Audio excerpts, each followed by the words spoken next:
Vishnu ശാലിനിയുടെ latest എപ്പിസോഡിൽ ആന്റണിയും യോഹന്നാനും കൂടി ഡെയ്സിയുടെയും ശിവന്റെയും തമ്മിലുള്ള ആ കാര്യങ്ങൾ സംസാരിക്കുന്നുണ്ട്. യോഹന്നാൻ ചോദിക്കുകയാണ് ആന്റണിയോട്, നീ പ്രേമിച്ചിട്ടുണ്ടാടാന്ന് ചോദിക്കുകയാണ്. അത് അപ്പാന്ന് പറഞ്ഞ് നിൽക്കുമ്പോൾ, അതെ, ഈ പ്രേമം തലയ്ക്ക് പിടിച്ചാൽ പിന്നെ കണ്ണും മൂക്കൊന്നും കാണില്ല, അപ്പനെയും ആങ്ങളെയും ഒക്കെ തള്ളിക്കളയും, ഇന്നലെ കണ്ടവൻ പറയുന്നവനാണ് വേദവാക്യം എന്ന് പറയുമ്പോൾ നിനക്ക് മനസ്സിലാവുന്നുണ്ടോ ചോദിക്കുന്നുണ്ട്. ഡെയ്സിയുടെ കാര്യമല്ലേ എന്ന് തിരിച്ച് ചോദിക്കുകയാണ്. അന്നേരം അപ്പോൾ അവൾ ചിലപ്പോൾ നമ്മളെ ഒറ്റിക്കൊടുക്കാനായിട്ട് സാധ്യതയുണ്ട്, കളക്ടറെ വെടിവെച്ചത് നീയാണെന്നുള്ള സത്യം അവൾ ചിലപ്പോൾ പറയുമെന്ന് പറയുകയാണ്. അന്നേരം അങ്ങനെയാണെങ്കിൽ ഞാൻ രണ്ടിനെയും തീർക്കുമെന്നൊക്കെ ഇങ്ങനെ ആൻ്റണി പറയുകയാണ്. അന്നേരം അതാണ് പറഞ്ഞത്, എടുത്തുചാട്ടം, നിനക്കൊന്നിനും ബുദ്ധിയില്ല, നീ ആലോചിച്ച് തീരുമാനം എടുക്കണം, അതിന് നീ പിടിക്കപ്പെടാതിരിക്കാൻ വേണ്ടി ഞാനൊരു ബുദ്ധി പറയാമെന്ന് പറഞ്ഞുകൊണ്ട് യോഹന്നാൻ പറയുന്നുണ്ട്, കളക്ടർ വെടിവെച്ച ആളിനെ നമ്മൾ പോലീസിന് മുന്നിലേക്ക് ഇട്ട് കൊടുക്കണമെന്ന്. അന്നേരം അതെങ്ങനെ അപ്പോൾ അവൻ ഞാനല്ലേ വെടിവെച്ചത്, അപ്പോൾ ഞാൻ ജയിലിൽ പോകണമെന്നാണോ എന്നും പറഞ്ഞ് ആൻ്റണി ചോദിക്കുന്നുണ്ട്. അന്നേരം നിനക്ക് ഞാൻ പറഞ്ഞാൽ മനസ്സിലായില്ല, പോലീസിൻ്റെ മുന്നിലേക്ക് ഇട്ട് കൊടുക്കണം, നിന്നെ ഇട്ട് കൊടുക്കണമെന്നല്ല പറഞ്ഞതെന്ന്. അന്നേരം ആൻ്റണിക്ക് മനസ്സിലാവുന്നില്ല.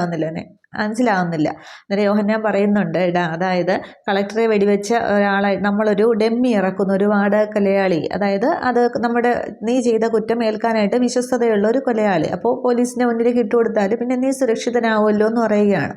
അന്നേരം അത് കൊള്ള ഐഡിയ എന്ന് പറയുന്നുണ്ട്. തുടർന്ന് വേദപുസ്തകത്തിൽ ബൈബിളൊക്കെ വായിക്കുമ്പോൾ അപ്പനാണെങ്കിൽ ഇതിൽ കുതിൽകാൽ വെട്ടിനും വഞ്ചനയ്ക്കും ഒക്കെ PhD ആണ്, അത് മോൻ എനിക്ക് പറഞ്ഞു തരേണ്ട ആവശ്യമില്ല എന്ന് പറഞ്ഞ് അതങ്ങളിൽ കുറേ സംസാരിക്കുന്നുണ്ട്. എൻ്റെ മോൻ പോയി വിശ്വസ്തതയുള്ള ഒരാളെ, ഒരു ഡമ്മിയെ കണ്ടുപിടിക്കുക, കളക്ടറെ വെടിവെച്ച കേസ് ഏൽക്കാൻ കെൽപ്പുള്ള ഒരു ഡമ്മിയെ, പിന്നെ അവൻ നമുക്കെതിരെ തിരിഞ്ഞാൽ അവൻ ശരിക്കും ഡമ്മിയാവെന്ന് കൂടി പറഞ്ഞേക്കെന്ന് പറഞ്ഞിട്ട് ആൻ്റണിയെ ആ ഒരു ചുമതല യോഹന്നാനെ ഏൽപ്പിക്കുകയാണ്. ഇതേസമയം രാത്രിയാണെങ്കിൽ വിഷ്ണു ഹോസ്പിറ്റലിലേക്ക് എത്തുന്നുണ്ട്. ജീപ്പിൽ ഇറങ്ങി വിഷ്ണു ഇങ്ങനെ അകത്തേക്ക് കയറി പോകുമ്പോൾ ഇൻസ്പെക്ടർ ഇങ്ങനെ വിഷ്ണുവിനെ തന്നെ ശ്രദ്ധിച്ച് വെളിയിൽ കാവൽ ഡ്യൂട്ടിയിലുണ്ട്. വിഷ്ണു ആണെങ്കിൽ അകത്തേക്ക് കയറി ചെല്ലുന്ന ആ സമയത്ത് ശാരദാമ്മയും രാഘവൻ നായരും പിന്നെ സത്യഭാമയും ഒക്കെ ഉണ്ട്. അന്നേരം ശാലിനി ചോദിക്കുകയാണ്, അതെ, രണ്ടമ്മമാരോടും കൂടിയാണ് ചോദിക്കുന്നത്, എന്നെ നോക്കി ഇങ്ങനെ നേരം വെളുപ്പിക്കാനാണോ, വീട്ടിലൊന്നും പോകുന്നില്ലേന്ന് ചോദിക്കുകയാണ്. അന്നേരം സത്യഭാമ പറയുന്നുണ്ട്, ഞാൻ നിന്നോളാം എന്ന് പറയുകയാണ്. അന്നേരം ശാരദാമ്മ പറയുന്നുണ്ട്, നാളെ രാവിലത്തെ ഹോട്ടലിലെ കാര്യങ്ങളൊക്കെ ശ്യാമയും ശരിയും കൂടി നോക്കിക്കോളും, ഞാൻ നിൽക്കാൻ വേണ്ടി ഉറപ്പിച്ച് തന്നെയാണ് വന്നതെന്ന്. അന്നേരം വിഷ്ണു അകത്തേക്ക് കയറുകയാണ്. രണ്ടമ്മമാരും നിൽക്കേണ്ട, ഞാനുണ്ട് ഇവിടെയെന്നും പറഞ്ഞിട്ട് വിഷ്ണു അകത്തേക്ക് കയറി വരുന്നിങ്ങനെ ശാലിനിയുടെ അടുത്തേക്ക് നിൽക്കുകയാണ്. ശാലിനിയുടെ തലയിലേക്കും തല ഓടുന്നുണ്ട്. രാഘവൻ നേരെ ശരിവയ്ക്കുകയാണ്, അതെ, ഭർത്താവിൻ്റെ കയ്യിൽ നിന്ന് കിട്ടുന്ന സംരക്ഷണത്തെക്കാളും ഒന്നും വരില്ല അമ്മമാരുടെ കയ്യിൽ നിന്നുള്ളത്, അവരുടെ സ്നേഹവും പരിചരണവും ഒക്കെ ആയിക്കോട്ടെ എന്ന് പറയുകയാണ്.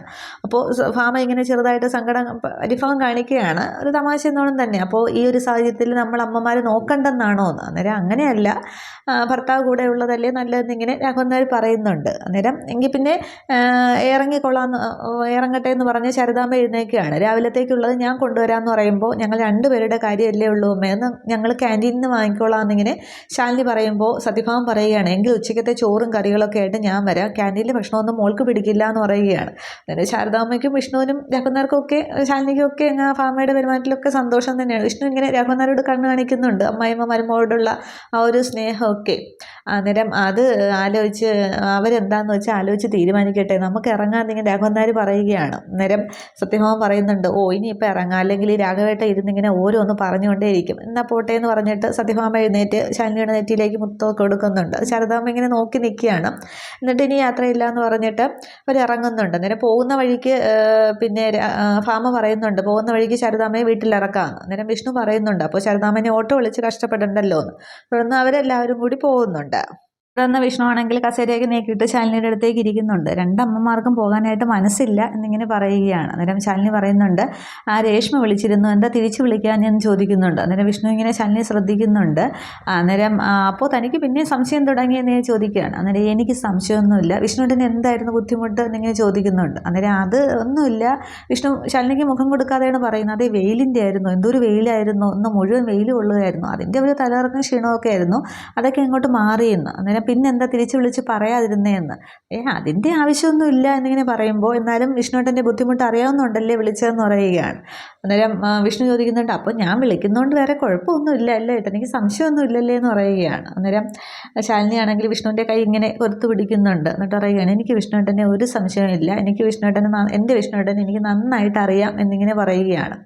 അന്നേരം അപ്പോൾ പ്രശ്നമൊന്നും ഇല്ലല്ലേ എന്ന് പറഞ്ഞിട്ട് വേദന പിന്നെ എങ്കിൽ ഞാനൊരു പിന്നെ സൂത്രം കാണിക്കാമെന്ന് പറഞ്ഞിട്ട് വിഷ്ണു ആണെങ്കിൽ ഇങ്ങനെ ശാലിനിയുടെ കവിളിലേക്ക് മുത്തം കൊടുക്കുകയാണെങ്കിൽ അടുത്തേക്ക് വരുന്നുണ്ട്. അന്നേരം ചെറുതായിട്ട് കവിളിൽ ഇങ്ങനെ അടിക്കുന്ന പോലെ ശാലിനി കാണിച്ചിട്ട് പറയുന്നുണ്ട്, മുറിവൊന്നും ഉണങ്ങിയിട്ടില്ല എന്ന് പറയുകയാണ്. അന്നേരം വിഷ്ണു ആണെങ്കിൽ ശാലിനിയുടെ കൈ ഇങ്ങനെ കൊരുത്തു പിടിച്ചിട്ട്, അതേ മുറിവ് ഉണങ്ങാനുള്ള വിദ്യയാണ് ഞാൻ ഇപ്പോൾ കാട്ടിത്തരാം, ചെറിയൊരു സൂത്രപ്പണിയാണെന്ന് പറഞ്ഞിട്ട് ചുറ്റുമൊക്കെ നോക്കുന്നുണ്ട് നേഴ്സ് ആരെങ്കിലും വരുന്നുണ്ടോ ഇല്ലയോ എന്നുള്ളത്. എന്നിട്ട് ശാലിനി അടുത്തേക്ക് എന്നിട്ട് കവിളിലേക്ക് ഇങ്ങനെ ഉമ്മ കൊടുക്കുകയാണ്. അന്നേരം ശാലിനി ഇങ്ങനെ വിഷ്ണുവിനെ തന്നെ ശ്രദ്ധിക്കുന്നുണ്ട്. തലമുട്ടിച്ച് അവരിങ്ങനെ കുറേ നേരം ഇരിക്കുകയാണ്. ഇതേസമയം രാഘവൻ നായരെയും കൊണ്ട് സത്യഭാമ തിരികെ വീട്ടിലെത്തുന്നുണ്ട്. അന്നേരം പിള്ള എന്തൊക്കെയോ കണക്കൊക്കെ നോക്കിയിരിക്കുകയാണ്. അന്നേരം രാഘവൻ നായർ ചോദിക്കുന്നുണ്ട്, തൻ്റെ കണക്ക് ഇതുവരെ തീർന്നില്ലേ, തനിക്ക് എന്താ കണക്ക് പരീക്ഷ വല്ലതും ഉണ്ടോ എന്ന് ചോദിക്കുകയാണ്. താൻ ഇതുവരെ പോയില്ലേന്ന് ചോദിക്കുകയാണ്. അന്നേരം ആ ഒരു നിലയ്ക്കാണ് രോഹിത്ത് കുഞ്ഞ് വന്ന് വീട്ടിൽ കയറിയത്. പിന്നെ എനിക്കെങ്ങും പോകാൻ തോന്നിയില്ല, ആരൊക്കെയോ ഇടിച്ച് നല്ല പരുവമാക്കിയാണ് വിട്ടിരിക്കുന്നതെന്ന് പറയുന്നുണ്ട്. അന്നേരം രാഘവൻ നായരും പിന്നെ ഭാമയും ഒക്കെ ചോദിക്കുന്നുണ്ട്, എന്താ പറ്റിയെന്ന് ചോദിക്കുമ്പോൾ, അത് പൈസ പിരിക്കാനായിട്ട് പോയില്ലേ, കണ്ണും മൂക്കും നോക്കാതെയാണ് ആരൊക്കെയോ ഇടിച്ചത്, അപ്പോൾ ഞാൻ ചൂടുവെള്ളമൊക്കെ ഉണ്ടാക്കി കൊടുത്തു, ഇപ്പോൾ കുളിച്ചിട്ട് അല്പം അങ്ങോട്ട് കിടക്കുകയാണെന്ന് പറയുന്നുണ്ട്. അന്നേരം ഹോസ്പിറ്റലിലോ അല്ലോ കൊണ്ടുപോകണമെന്ന് ഇങ്ങനെ ഭാമ ചോദിക്കുമ്പോൾ, അതിൻ്റെ ഒന്നും ആവശ്യമില്ല, ഇപ്പോൾ അല്പം ഒന്ന് കിടക്കട്ടെ, നാളെ രാവിലെ വെറും വയറ്റിൽ കോഴിമുട്ട വാട്ടി കൊടുക്കണം, അത് ശരീരത്തിൻ്റെ ക്ഷീണമൊക്കെ മാറാൻ നല്ലതാണെന്ന് പറയുന്നുണ്ട്. അന്നേരം രാഘവൻ നായർ ചോദിക്കുകയാണ്, ഇപ്പോൾ എങ്ങനെ ഇരിക്കുന്നു ഭാമേ, നിൻ്റെ കണക്കുകൂട്ടലുകളൊക്കെ തെറ്റിയില്ലേ എന്ന് ചോദിക്കുകയാണ്. അന്നേരം പറയുന്നത്, വിഷ്ണുവിനെ പോലെ അല്ല രോഹിത്ത് എന്ന് ഞാൻ അന്നേ പറഞ്ഞതല്ലേ, വിഷ്ണു ചെയ്യുന്നതെന്ന് രോഹിത്തിനെ കൊണ്ട് പറ്റില്ല എന്നുള്ളത്, അന്നേരം മെല്ലിപ്പോയതാണ് പ്രശ്നം എന്നിങ്ങനെ പിള്ള പറയുന്നുണ്ട്. അന്നേരമാണ് രാഘവൻ നായർ ഇതൊക്കെ പറയുന്നത്. അന്നേരം പിള്ളയും അത് പറയുന്നുണ്ട്, പിന്നെ വിഷ്ണു കുഞ്ഞിൻ്റെ കരുത്തും എടുക്കുമെന്നും രോഹിത്ത് കുഞ്ഞിനില്ലല്ലോ, അതാണ് ഇങ്ങനെ വന്നതെന്നൊക്കെ പറയുന്നുണ്ട്. അന്നേരം ഇനി പിന്നെ ഇപ്പോൾ നമുക്കുണ്ടായ പിഴവ് അത് നികത്തുക തന്നെ വേണം, ഇപ്പോൾ ഇങ്ങനെ ഒരാൾ പൈസ തരുന്നതിൽ മുടങ്ങിയാൽ പിന്നെ അത് മറ്റുള്ളവരും അറിയും, അപ്പോൾ പിന്നെ നമ്മുടെ ബിസിനസ്സിനെ ബാധിക്കും, അതുകൊണ്ട് ഈ പിഴവ് നമുക്ക് അടയ്ക്കുകയാണ് വേണ്ടതെന്ന് പറയുന്നുണ്ട്. അന്നേരം രാഘവേട്ടൻ എന്താ പറയുന്നതെന്ന് ചോദിക്കുമ്പോൾ ഇപ്പോഴത്തേക്ക് പൊന്നി അങ്ങോട്ടത്തേക്ക് വരുന്നുണ്ട്. അന്നേരം കെട്ടിയാടി അതുപോലെ തിരിച്ചു കൊടുക്കണം എന്നിങ്ങനെ പറയുകയാണ്. അതോടുകൂടി പ്രശ്നം പരിഹരിക്കണമെന്ന് പറയുമ്പോൾ ഭാമയ്ക്ക് മനസ്സിലാവുന്നുണ്ട്. അന്നേരം ഭാമ പെട്ടെന്ന് ഫോൺ എടുത്ത് വിഷ്ണുവിനെ വിളിക്കുകയാണ്. അന്നേരം വിഷ്ണു അവിടെ ശാലിനിയുടെ അടുത്ത് തന്നെ ഇരിക്കുകയാണ്. അന്നേരം മരുന്ന് എങ്ങനെയുണ്ട്, വേദനയൊക്കെ മാറുമോ ചോദിക്കുകയാണ്. അന്നേരം അല്പം കുറവുണ്ടെന്നൊക്കെ ശാലിനി ഇങ്ങനെ പറയുമ്പോൾ, എങ്കിൽ ഇടയ്ക്കിടയ്ക്ക് ഓരോന്ന് തരാമെന്ന് പറയുമ്പോൾ പോയെന്നിങ്ങനെ ശാലിനി പറയുന്നുണ്ട്. ഈ സമയത്താണ് ഭാമ ഫോൺ വിളിക്കുന്നത്. അന്നേരം ഫോൺ ബെല്ലടിക്കുമ്പോൾ ചെല്ല് ഫോൺ അടിക്കുന്ന രേഷ്മ ആയിരിക്കും എന്നിങ്ങനെ ശാലിനി കളിയാക്കുകയാണ്. അന്നേരം കുറച്ച് കൂടുന്നുണ്ടെന്നും പറഞ്ഞ് ശാലിനിയുടെ ചെവി പിടിച്ചൊന്ന് കേൾക്കുന്നുണ്ട് വിഷ്ണു ആണെങ്കിൽ. എന്നിട്ട് അത് അമ്മയാണല്ലോ എന്ന് പറഞ്ഞ് ഫോൺ എടുക്കുന്നുണ്ട്. അന്നേരം ഉണ്ടായ സംഭവങ്ങളൊക്കെ ഭാമ പറയുമ്പോൾ വിഷ്ണു ഇങ്ങനെ ദേഷ്യത്തോടെ എല്ലാം കേട്ട് നിൽക്കുന്നുണ്ട്. ശാലിനി ഇതൊക്കെ ശ്രദ്ധിച്ചും കിടക്കുകയാണ്. തുടർന്ന് പിറ്റേന്ന് രാവിലെ വിഷ്ണു രോഹിത്തും കൂടി ഹൈദ്രോസിൻ്റെ മില്ലിലേക്ക് എത്തുന്നുണ്ട്. അന്നേരം ജീപ്പ് വന്ന് നിൽക്കുന്ന കാണുമ്പോൾ ഹൈദ്രോസ് പണിക്കാരോട് ചോദിക്കുന്നുണ്ട്, കോയമ്പത്തൂർ നിന്ന് വന്ന തടി എടുക്കാൻ വന്ന ആൾക്കാരാണോ എന്ന് ചോദിക്കുമ്പോൾ അവരല്ല എന്ന് പറയുന്നുണ്ട്. അന്നേരം പിന്നെ അവിടെ നിന്ന് വന്ന പണിക്കാരാണോ എന്ന് ചോദിക്കുമ്പോൾ വിഷ്ണു അകത്തുനിന്ന് വിളിച്ച് പറയുന്നുണ്ട്, പണിക്കാരല്ല, പണിയും കൊണ്ട് വന്നിരിക്കുന്നതാണെന്ന് പറയടാന്ന് പറയുകയാണ്. അന്നേരം ഈ ജോലിക്കാർ പറയുന്നുണ്ട്, പണിയും കൊണ്ടാണ് വന്നിരിക്കുന്നതെന്ന്. അന്നേരം രോഹിത്തിനോട് വിഷ്ണു പറയുന്നുണ്ട്, പോയി പലിശ മുതൽ വാങ്ങിച്ചുകൊണ്ട് എന്ന് പറയുമ്പോൾ രോഹിത്ത് വണ്ടിയിൽ നിന്ന് ഇറങ്ങിയിട്ട് ആ ബാഗ് ജീപ്പിൻ്റെ മുകളിലേക്ക് വയ്ക്കുന്നുണ്ട്. എന്നിട്ട് ചെന്ന് ഹൈദ്രോസിൻ്റെ അടുത്തേക്ക് നിൽക്കുമ്പോൾ ഈ ചുറ്റും എല്ലാവരും ഒക്കെ കൂടുന്നുണ്ട്. അപ്പോൾ നിനക്ക് ഇന്നലെ കിട്ടിയതൊന്നും പോരല്ലേ, നീ വീണ്ടും വന്നിരിക്കുകയാണല്ലേ എന്ന് ഹൈദ്രോസ് ചോദിക്കുകയാണ്. അന്നേരം വിഷ്ണു ജീപ്പിൽ നിന്ന് ഇറങ്ങുന്നുണ്ട്. പണം നിങ്ങളുടെ കയ്യിലായിപ്പോയില്ലേ മുതലാളി, അപ്പോൾ അത് തിരിച്ച് വാങ്ങിച്ചല്ലേ പറ്റുമെന്നും പറഞ്ഞ് വിഷ്ണു ഇങ്ങനെ വന്ന് നിൽക്കുകയാണ്. വിഷ്ണു ആ കയ്യിലേക്ക് മടക്കി കുത്തി, രോഹിത്തും അതേപോലെ മുണ്ടൊക്കെ മടക്കി കുത്തി ഒരു കൂസലും ഇല്ലാതെ നിൽക്കുകയാണ്. അന്നേരം അപ്പോൾ നീ വാങ്ങിച്ചുകൊണ്ട് പോകാൻ വന്നതാണല്ലേ എന്നിങ്ങനെ ഹൈദ്രോസ് ചോദിക്കുകയാണ്. അന്നേരം പിന്നെ വാങ്ങിക്കാതെ പണം വാങ്ങിച്ചാൽ തിരിച്ചു കൊടുക്കുക തന്നെ വേണം, അപ്പോൾ പലിശ വാങ്ങിക്കാൻ വരുമ്പോൾ വീട്ടിലിരിക്കുന്ന പെണ്ണുങ്ങളെ പറയുന്നത് മോശമല്ലേ, ഞാൻ ഇപ്പോൾ പൈസ വാങ്ങിക്കാൻ വരുമ്പോൾ ഹൈദ്രോസുക്കാരുടെ ബീവി ഒന്ന് തരണമെന്ന് പറയുന്നത് ശരിയാണോ ചോദിക്കുമ്പോൾ എന്താടാന്ന് പറഞ്ഞുകൊണ്ട് ഹൈദ്രോസ് വിഷ്ണുവിനെ തല്ലാൻ വരുമ്പോൾ വിഷ്ണു ഒരൊറ്റ അടി കൊടുക്കുകയാണ്.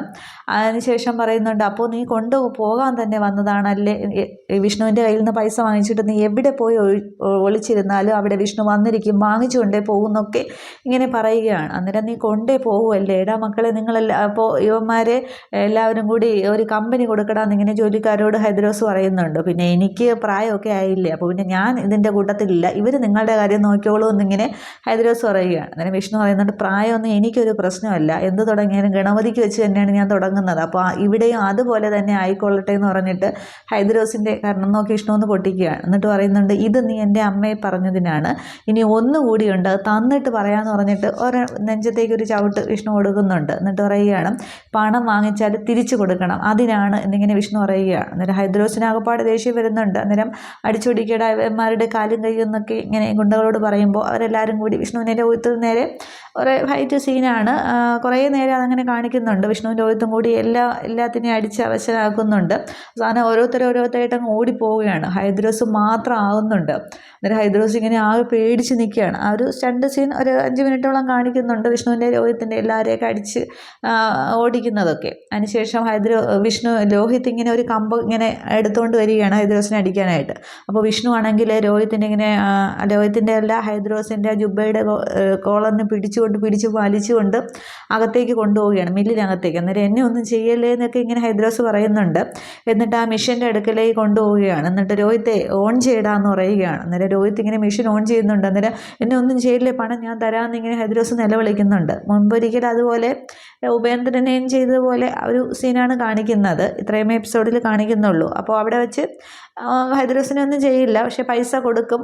വിഷ്ണുവും രോഹിത്തും കൂടി വാങ്ങിക്കൊണ്ട് പോവുകയാണ് ചെയ്യുന്നത്. അപ്പോൾ ഇനി രോഹിത്ത് വന്നാൽ കറക്റ്റായിട്ട് പൈസ കൊടുക്കണമെന്നുള്ളത് പറയുകയായിരിക്കും ചെയ്യുന്നത്. അല്ലെങ്കിൽ മുതലും പലിശയും മൊത്തത്തിൽ വാങ്ങിച്ചുകൊണ്ട് പോവുകയും ചെയ്യും. ആ പ്രശ്നത്തോടെ തീരുകയാണ് ചെയ്യുന്നത്. അപ്പോൾ ഇനി ബാക്കിയുള്ള കാര്യങ്ങളൊക്കെ വിഷ്ണുവിൻ്റെ ആ ഒരു പ്രശ്നത്തിൻ്റെ കാര്യമൊന്നും അവിടെ കാണിക്കുന്നില്ല. അതിവിദഗ്ധമായിട്ട് വിഷ്ണു ശാലിനിയോട് അന്നേരവും കള്ളം പറഞ്ഞ് അങ്ങ് രക്ഷപ്പെടുകയാണ് ചെയ്തത്. പക്ഷേ ശാലിനിക്ക് ഇതുവരെ ആ ഒരു പ്രശ്നം മനസ്സിലായിട്ടില്ല. അതിന് ശാലിനി എങ്ങനെയും കണ്ടുപിടിക്കുമോ? പിന്നീട് ശിവൻ്റെ കാര്യവും ഒക്കെയാണ്. ഒരുപാട് കൊലയാളിയെ കണ്ടുപിടിച്ചുകൊണ്ട് വരും ആൻ്റണിയൊക്കെ. അതൊക്കെ ഇനി എങ്ങനെ മാറി മറിഞ്ഞ് വരും എന്നുള്ള ഇതിനിടയിൽ ആ ഒരു നസീറിൻ്റെ കൊലപാതക കേസിൻ്റെ ഇതും അറിഞ്ഞിട്ടില്ല. എല്ലാം വരുമായിരിക്കും. Okay, thank you.